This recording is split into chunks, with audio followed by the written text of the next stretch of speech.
আমি তৃণমূল সরকার উৎপাত বুঝি না। তৃণমূল চোর বদমাইশদের এখন মানুষ চিহ্নিত করবে, যারা টাকা নিয়েছে সে তাদের এখন খুঁজে খুঁজে বার করুক।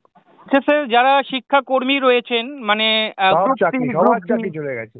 তার মানে তো এই তৃণমূল মহা এবং বিপদে পড়লো। এরপরে তৃণমূল কি সরকার পদক্ষেপ নিতে চলেছে মনে হয় আপনার? ওরা চোর গুন্ডা বদমাইশের দল এসব করবে, আর কি করবে।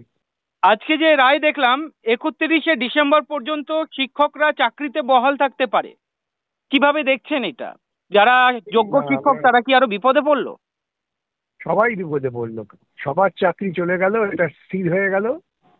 শুধু স্কুলের ছাত্রদের অসুবিধা হবে এই কথা ভেবে যারা যোগ্য বলে সরকার দাবি করছেন তাদের চাকরিটা ডিসেম্বর পর্যন্ত থাকবে। ডিসেম্বরের পরে তাদের চাকরি থাকবে না, এবং ডিসেম্বরের মধ্যেই নতুন নিয়োগ প্রক্রিয়া চালু করতে হবে। কারণ সরকার মেনেই নিলেন যে সমস্ত নিয়োগটা দুর্নীতিগ্রস্ত হয়ে বাতিল হয়েছে, সেই রায়টা ঠিক, এবং তাকে নতুন নিয়োগ করতে হবে। এখন সরকারকেই ঠিক করতে হবে কে যোগ্য আর কে অযোগ্য, সেটা তারা বুঝুন এখন।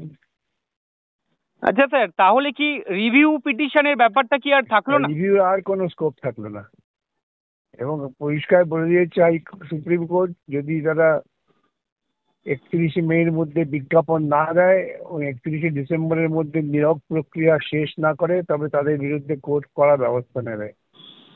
সুতরাং এখন সরকার পুরো হাত পা বাঁধা হয়ে গেল। আচ্ছা স্যার, যারা শিক্ষাকর্মী রয়েছেন মানে সব গ্রুপ সি চাকরি, গ্রুপ সবার ডি, চাকরি চলে গেছে। সবাইয়ের চাকরি চলে গেল বলছেন হ্যাঁ, আপনি? একদম। তার মানে তো এই তৃণমূল মহা এবং বিপদে পড়লো। এরপরে তৃণমূল কি সরকার পদক্ষেপ নিতে চলেছে মনে হয় আপনার? ওরা চোর গুন্ডা বদমাইশের দল এসব করবে, আর কি করবে। আচ্ছা স্যার, দেবাংশু একটা টুইট করেছে, দেবাংশু ভট্টাচার্য। ও সব পাগল ছাগলের কথা জবাব দিন না। আচ্ছা স্যার, আপনার কি মনে হচ্ছে তৃণমূল কি মানে মমতা ব্যানার্জি তো বলেছিলেন প্ল্যান এ প্ল্যান বি সব ওনার কাছে রয়েছে? ওটা ধাপ্পাবাজি, আমি তো প্রথম দিনই বলেছি উনি ধাপ্পা দিচ্ছেন এবং আরো বিপদে ফেলবেন। এবং আজকে প্রকৃতপক্ষে সরকারের আবেদনেই পরিষ্কার হয়ে গেল যে সরকারের পরিকল্পনাই ছিল যাতে কিছু না করতে হয়। তার মানে তো এই ইস্যুটা আরো আরো লম্বা চলবে। 2026-এ বিধানসভা ভোট, মমতা ব্যানার্জি কি জিইয়ে রাখতে ভোট ফোট চাইছেন নিয়ে আমি ইস্যুটা? ভাবি না।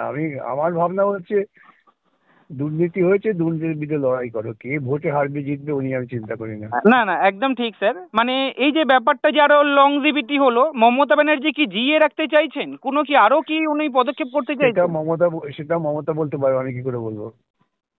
স্যার, আমি আরেকটা প্রশ্ন আপনাকে করব। এরপরে যারা চাকরি চলে গেল তারা তো বৃহত্তর আন্দোলনে নামবে। সেটা এবারে তারা ঠিক করবে। এবারে যারা চাকরি নিয়ে মানে টাকা দিয়ে চাকরি পেয়েছিলেন তৃণমূলের বাড়ি বাড়িতে যাবে। মনে হচ্ছে এটা একদম পথ প্রশস্ত হলো, তৃণমূল সরকারের উৎখাতের একটা রাস্তা পরিষ্কার হলো।